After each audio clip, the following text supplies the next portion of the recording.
Big love and respect. All right, dissidents, here we go. We're coining a new phrase for this project. We're going to call what we are doing here today, as we unpack the archetypes and bring down the immortal symbols of the heavens into the embodiment of these mythological characters who were fundamentally based on actual historical characters, as we are told. We are bridging that gap between mundane earthly reality that is handed to us as history, the euhemerizing of those earthly souls, and the fascinating process of their accumulating more than believable stories, mythologies, and attributes until they ascend into an archetype, an archon, a station of the heavens. And I want to call this process de-euhemerizing retro-eulogization. So we are going to unpack all of the mythology that is attributed to mundane, earthly, simple human beings. We're going to undress them, much like we did with Benjamin Franklin in this Fool card in the kite constellation of Boötes. So many characters, for the sake of delivering the story concisely, they have unbelievable amount of success and benefit of the doubt and exaggeration packed into their life.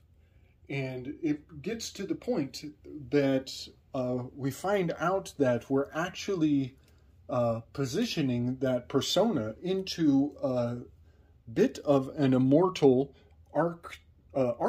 They become an archon in and of themselves. So Benjamin Franklin is a great example, and the story of him flying the kite and bringing the spirit of Prometheus to Earth, it's really a profound case to consider and to think about, that we give them so much benefit of so much doubt just for the sake of conveying their life story quickly and efficiently to pass it on to the children for generations to come. So today we're going to de-euhemerize the legacy of Diogenes and bring it from his ancient Greek incarnations into a much more modern time frame.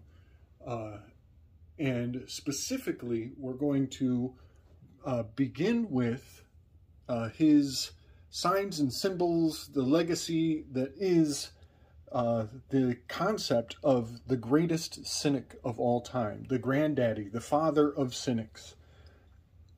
And Diogenes is reportedly a curmudgeon old philosopher who's kind of anti-philosopher in his own right. But some of his attributes are said to have been that he was publicly debauched. They say that he would masturbate in public. He was always acting a fool, being followed around by dogs. His name actually translates to the dog, or the he of the dogs, maybe, because those were said to have been his best friends. He was accompanied by dogs. He lived in a wine barrel out in the streets. He also would post his antagonism as a public display of defiance against the philosophers of his time. So he literally went into Plato's school with a unfeathered chicken and started puppeting the chicken as to make it walk and said, look, everybody, I found a human being. And everybody laughed because Plato had made the claim that human beings were upright, featherless chickens. And sure enough, Diogenes achieved a pupil that day. One of Plato's students walked out with Diogenes and took him on as his new master. So those are some of the attributes of Diogenes mythologically, which are all positively, absolutely pointing at Virgo. The constellation of Virgo is is holding wheat in her hand. She also has a sickle often in her hands, as the time of Virgo in the seasons is the time of harvest. And so even Diogenes living in a barrel is an aspect of the time of year when all of the goods and products must be stored away as the cold is coming along. Also, the dogs by his side, that is positively the constellation Canis Venatici, which I had messed up that pronunciation in my last video, so allow me to correct that. Canis Venatici is really a fascinating phenomenon, because just when you thought you had all the dogs of the zodiac figured out, these two other dogs pop up in Virgo, because they are not Canis Major and Canis Minor. They are two other dogs side by side later on in the rollout of the year. So that just kind of hits a note for me. You know, part of me wanted earlier in my research, I would have attributed these dogs on this Hermit card to Canis Major and Canis Minor in some aspect, because they are in Canis Major, Canis Minor are two corners of a triangle. They are following the great hero in the sky, Orion. And I could make a whole case that this is a depiction of Orion, but I would be incorrect. I'm going to take, in the spirit of nuance, I'm going to say that these dogs, on a beginner level analysis, would be the dogs of Canis Major Minor following Orion around. It even has a belt line on this Hermit card. But I have discovered there are two other dogs at the fall of the year. Let me see if I can get my zodiac forward, because we're not looking at a zodiac right now. Let me orient everybody to where my mind is with this. Canis Major and Minor are here in this towards the height of the summer, and Canis Venatici are at the fall, more in Virgo, between Boötes and Corvus there. Yeah, Venatici, Canis Venatici. So it is a minor constellation, because it's not even in the 36 minor decans. So it is even more obscure. It's double obscure to have two dogs over here in the fall. So I just wanted to clarify that while there are the classic Canis Major Minor, there's even in one corner of Canis Major and Minor's winter triangle, off to the side of Orion, there is a constellation called Hades.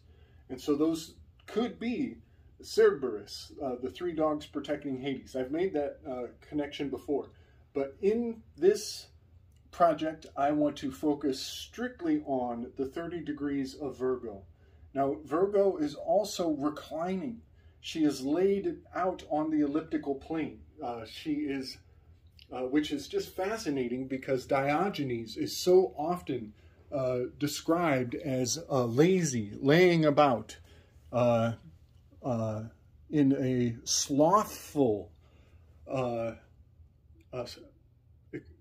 expression. He's embodying sloth, and that blows my mind, because number 9 The spirit of number 9 is sloth, the peacemaker, the balanced one, the slothful one.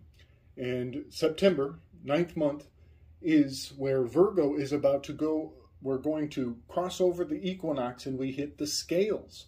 And so the aspect of sloth and balance, or a peacekeeper, is also embodied in all of the signs and symbols of this Hermit card, being in the position of the 9, card number 9, and we're about to tip over into the balancing position of Libra. So all of that is really fascinating to me. And so Diogenes, I'm going to say, is the original Hermit card. If you go back to the Rider-Waite deck, the Hermit is holding a lantern and he's standing removed from the city, shining his light down on a landscape.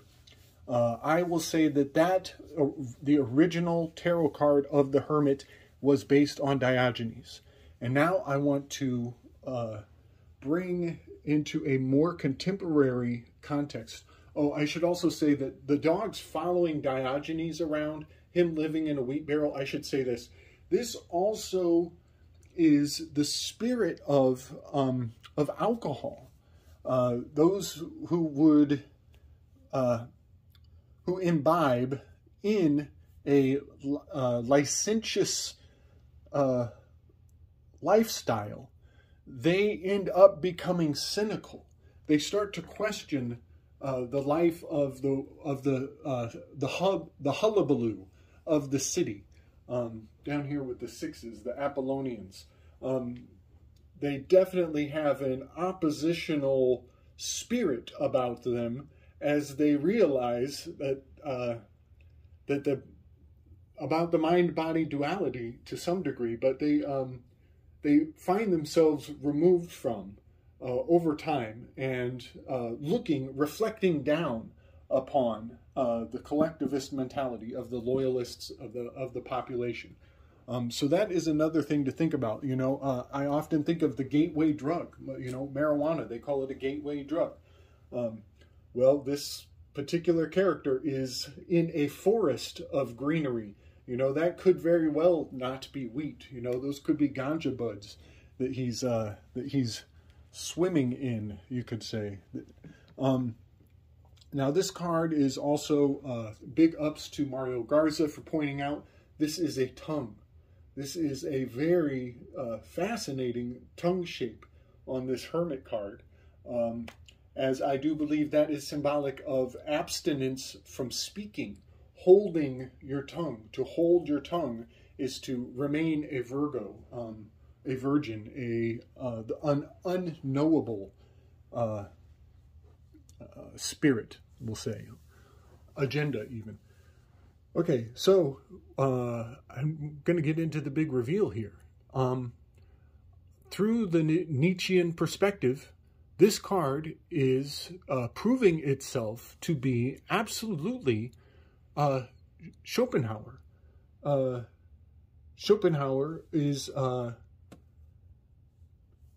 known as the great pessimist. Historically, he's the godfather of pessimism. And it just blows my mind how correspondent pessimism is to cynicism.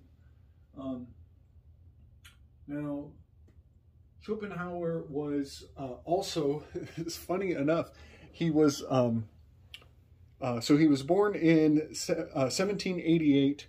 He died in 1860. These are incredibly sacred numbers. But his death day puts him at September 21st. It puts him at the Hermit, the Virgo, when he died, when he passed away. In the constellation of Virgo, there is Boötes, and off of Boötes, off of Arcturus, which is like the crotch of Boötes, it's like this, the phallus, the horn. It's called the Great Horn. Off of there is a great diamond. It is called the Great Diamond. And it is the diamond of the sky. And there is so much going on with that. It is revealing itself in so many ways. But I'll just put forward that I believe that this lantern that the hermit card is carrying is the great diamond. And I've brought this graphic forward, but there is something of a kite shape right here in this corner. The hand of that kite shape, if you put Bowotes there, the hand of the Bowotes touches the hand of this hermit card, and it is holding the great diamond there, which is very compelling to me because that is astrologically impeccable, expressing the very nature of Arcturus, Bowotes, and its relationship to the great diamond in the sky there in Libra. And just off of Libra's shoulder, there is a serpent, Hydra, and a boat just off in the corner, which is Argo, which is technically getting into Leo. But all of these ingredients are telling me we are not looking at Orion in Gemini. We are absolutely looking more at the fall equinox. So Schopenhauer was, he was a hunchy little dude. He was super salty. He was pissed because of Hegel. He was anti-Hegelian, and in fact, they were teaching at the same school, and Schopenhauer scheduled his classes at the same time as Hegel in an attempt to thwart his influence, but it was not happening. It was not working out. Hegel was shining bright. He was climbing the ladder to a profound degree. And I am starting to believe that Schopenhauer, this hunchy, curmudgeon, old pessimist, is the hermit card. I am starting to hold a very powerful place for the idea that Hegel might be the moon card. And I'm not going to flush that out in this episode, but I am really feeling the possibility that this enantiodromia of the 9 to the 18 is a Hegel versus, or excuse me, Schopenhauer versus Hegel philosophically. So I'm going to hold on to the Hegel part of that and maybe flush it out later. But I really want to focus on this Schopenhauer because Schopenhauer he has no neck. He's completely hunched over. He goes on walks every day, just like his predecessor. He's actually Kantian. He's a strong advocate of Kantian philosophy. He bases a lot of his work on Kant. I put Kant down here on the Hierophant because Carl Jung was a Kantian as well. So there's a legacy, a lineage, a tie-in from Carl Jung being the Hierophant back to Kant. But there's just something fascinating about that persistency of going on a walk every day, living in a routine, being kind of a recluse, a shut-in. That was some of the features of Kant's personality as well. And then what really gets me is that Schopenhauer had a dog, a poodle specifically. Poodles, I think plural. I think he had multiple poodles in his life. It's a well-known dog for hunters who are going to need a dog a good swimmer. They're aquatic dogs. They will, if you kill a fowl, if you kill a bird in the water, the poodle is a great retriever for the bird that you've killed. And so there's a lot to that. There's a whole lot to that, as this character is also in a swamp. This is much like Yoda. This is the card that Yoda is based upon, is built out of, because it predates Star Wars by at least 40 years. As well, this is a trip and a half. So Schopenhauer is he's the ultimate pessimist. His name translates to, in German, it translates to "oh well." Oh well. What a pessimistic translation. It couldn't be a more pessimistic translation of your name. Oh well. However, I took German in high school. I knew that eier and eier means eggs. It's plural for eggs. So you put a couple breaks in the philology of his name, and you also get shop, for Chopin eggs. Shop for eggs is in Schopenhauer's name. And that just gets me because he is much like some fool at Whole Foods looking for the free range. He's got his little basket in his hand and he's looking at this egg. It's so next level. And he's got the poodle by his side. Now, things have gotten really weird. Things have gotten really weird with this card. I'm listening to the analysis that Friedrich Nietzsche did on Schopenhauer. I'm collecting all of this evidence that the Hermit card is the perfect archetypal, quintessential expression of the spirit of Schopenhauer. And then I find out Schopenhauer and Wilhelm von Goethe were best buddies for a while. They were cohorts. They worked together on a very fascinating project having to do with the theory of color, with color theory. And they had similar philosophies regarding a derivative of what color is to the human experience, and it was countervalent to Newton's theory of color. And I can't get into all that, but it rhymes so powerfully with John Dee and Edward Kelly doing experimentations on sacred crystals, reading the angles of the angels, speaking to spirits on the other side. It rhymes with John Dee and Edward Kelly so hard, it kind of throws me for a loop. And I don't want to get into that. I'm just going to put the possibility out there that we might be looking at the German derivative of John Dee and Edward Kelly with the relationship, the actual historical recorded relationship of Schopenhauer and Goethe, the author.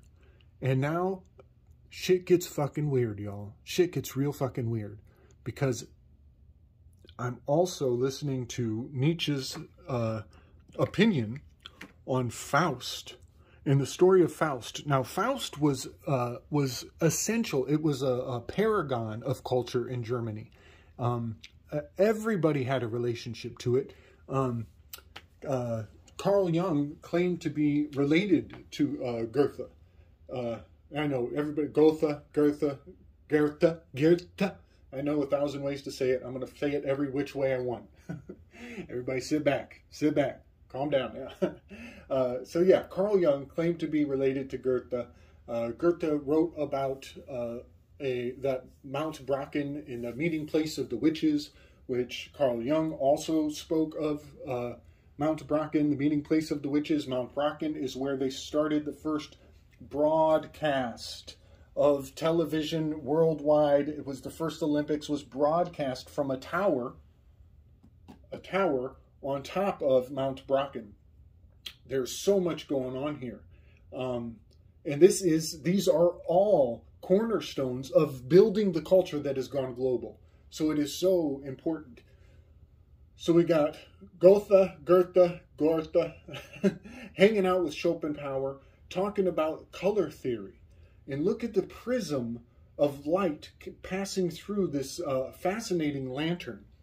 Well, wouldn't you know, I'm quite convinced that Schopenhauer is the foundation, the mundane origin of Faust. Faust is on a walk with his homie Wagner. He and Wagner are rolling through the streets talking about their differences in philosophy. I'm having a bit of a hard time determining if Goethe is Faust or if Schopenhauer is Faust. And maybe the other one, whichever way it is, maybe the other one is Wagner. And so this relationship of Wagner and Faust corresponds with Goethe and Schopenhauer. It's freaking me out because they find a poodle that follows Faust home in the streets. He allows the poodle to come into his house. He gives it his best pillow. He lays his favorite pillow on the ground. We got a placenta metaphor going on. And then what do you know? the fucking dog pops up and turns into the devil, to Mephistopheles. And he starts wheeling and dealing with our boy Faust. And all of this is just hitting a chord so hard that Faust and Schopenhauer correlate in an absolutely profound way. And now things go way off the rails for me, because I'm starting to follow the mythology through my Enneagram as I'm listening to the story of Faust. I'm listening to a summary and I'm reading the actual writing, and it is absolutely blowing my mind. It's blowing my mind, and I don't want to derail too much, but I will say that Faust has many visions, and his many visions are informing a lot of the signs and symbols of this major arcana in just a wild way. But I want to stay mundane. I want to stay grounded as much as I possibly can. But at one point, Faust is fascinated by a vision of by a silver-coated future age. He has a vision of the future, and everything is layered in silver. And he's and I don't have the words on me right now, but that just gets me, because Ag is the periodic symbol for silver. He's looking at a silver age. This hermit is looking at a silver egg. An AG, this egg that he's envisioning. It is really, really kind of neat to see how many layers of a myth can be just refined, boiled down, and packaged into a single hypersigil. And then I will say this as well. Mephistopheles is constantly dressing up in Faust's clothes periodically through the story, multiple times. And that hits a chord, because this tongue is so deeply red. It is crimson red. It is unique to all of the cards in that it is wearing this particularly red color. And that color is immortalized not only in the story of Faust and Mephistopheles, with traveling gentlemen, which I think is code throughout the ages for a fucking Jesuit, an appointed cardinal. But this color red is also in, it hails back to the slender red man who Napoleon was reported to be talking to. So I'm quite sure that this Mephistopheles spirit is pops up throughout history in other legends, and so that is something of a torch being passed through different stories. And so the color of red of this tongue is the legend.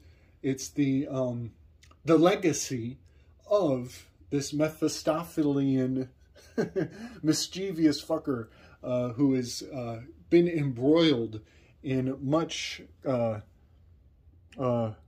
controversy throughout the ages. He's a bit of a living legend that goes back way before Schopenhauer. Okay, I think I'm done with Schopenhauer is the Hermit. I have to admit, this one has really caught me up in I can't look away. I'm having a hard time looking away. I'm really tempted to do a whole series on Faust, just based on this discovery. But I got to move forward. Here's a couple quotes from Schopenhauer. And I love a lot of what Schopenhauer has to say. That's the other thing. The reason I'm caught up in this is it resonates with me personally. But he has a quote: "Talent hits a target no one else can see. Genius hits a target..." Oh, fuck. I fucked that up. I fucked that way up. Oh, I totally fucked that up. "Talent hits a target no one else can hit. And genius hits a target no one else can see." Man, that's a great quote. And then another quote by Schopenhauer that he is very well known for is, let's see, "A man can be himself only so long as he is alone.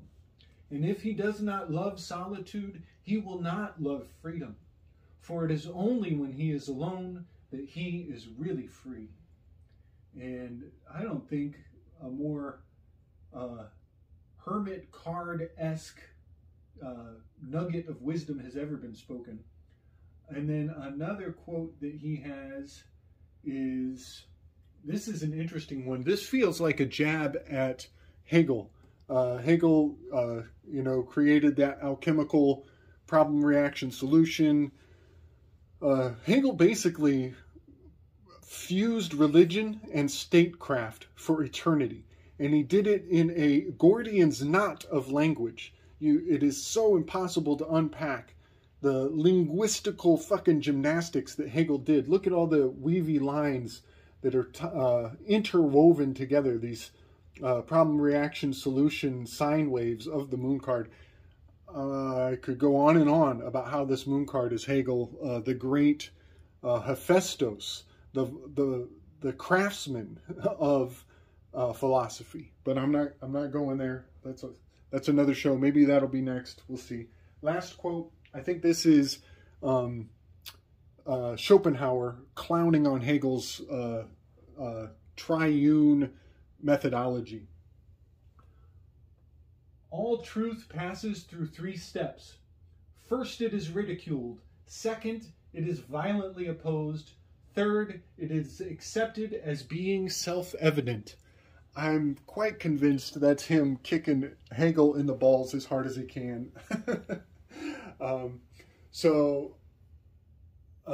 Yeah, I'll bring up a graphic. You can see this hunchy necklace pessimist of a man who makes the quintessential spirit of Diogenes, the Vertigo, the reclining one, and is very likely the foundation of the Faustian mythos and legend.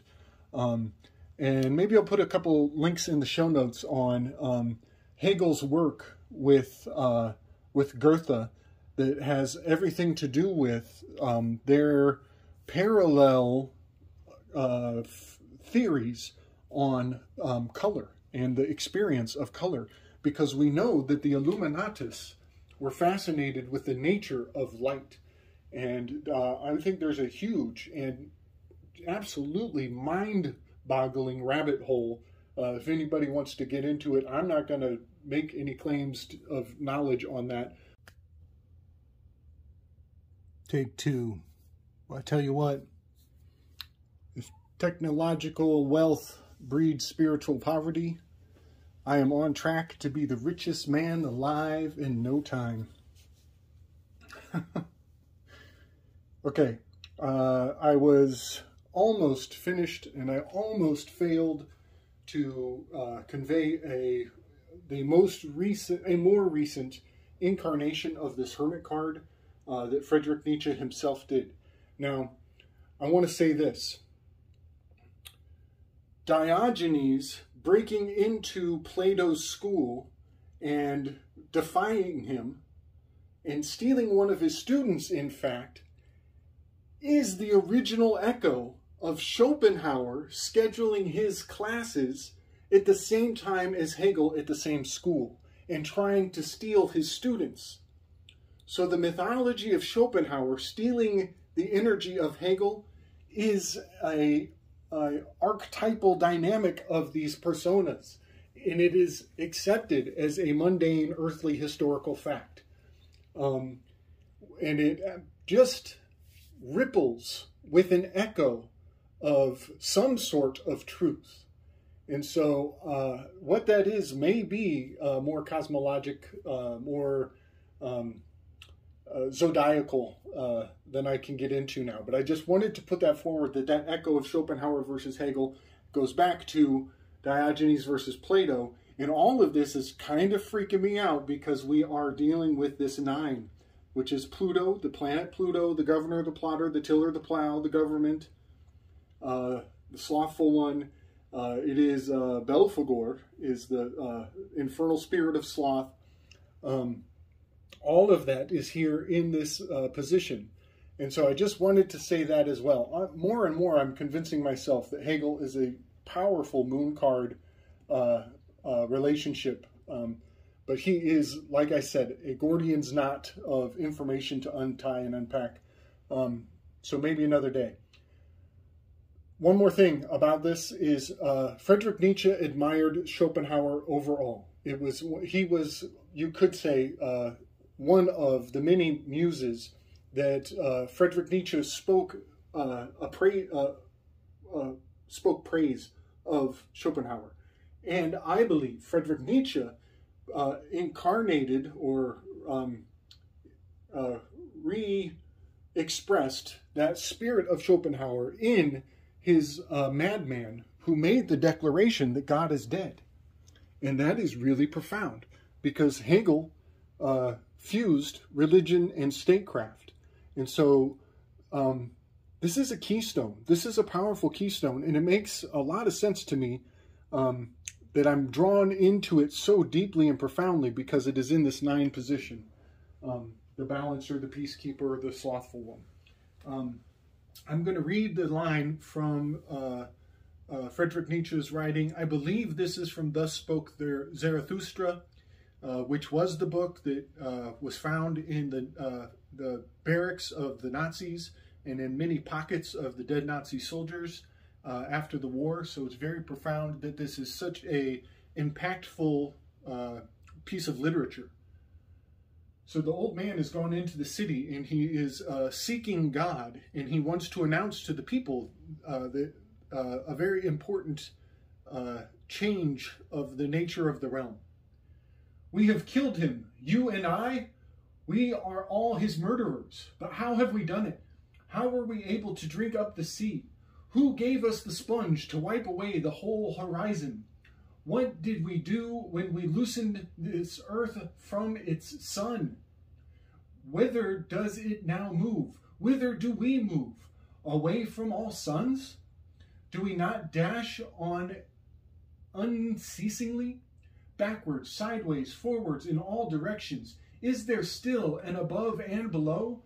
Do we not stray as though infantile nothingness? Does not empty space breathe upon us? Has it not become colder? Does not night come on continuously, darker and darker? That spell that was just spoken is the spokes of the Wheel of Fortune.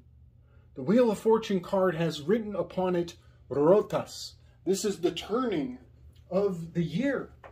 This is nothing more than a expression of the sun going through the fall.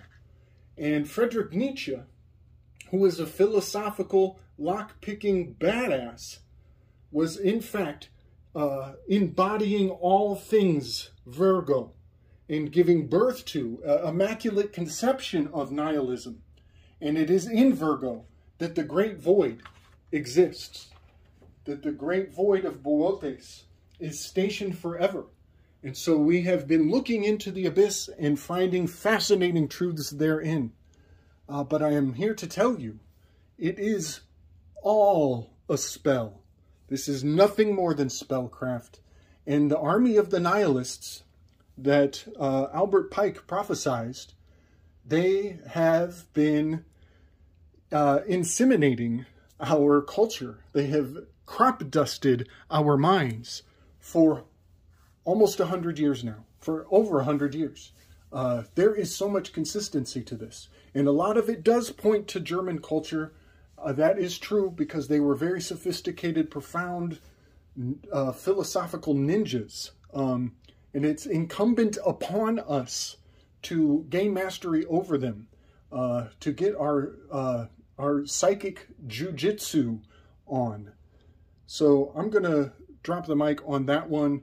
Next, I'm going to bring forward some of the Hangman, the Aeon card. I want to do the Sun, the Wheel of Fortune, and I'm going to go ahead and try to flush out more of Hegel is the Moon card. So just to keep everybody on track, what I just labeled out there is this arc here. We're going to go across and down. On the second pass, we're going to go through this from the act into the feel. We're getting to the heart of the matter. All right, everybody. Strength, wisdom, love, and respect.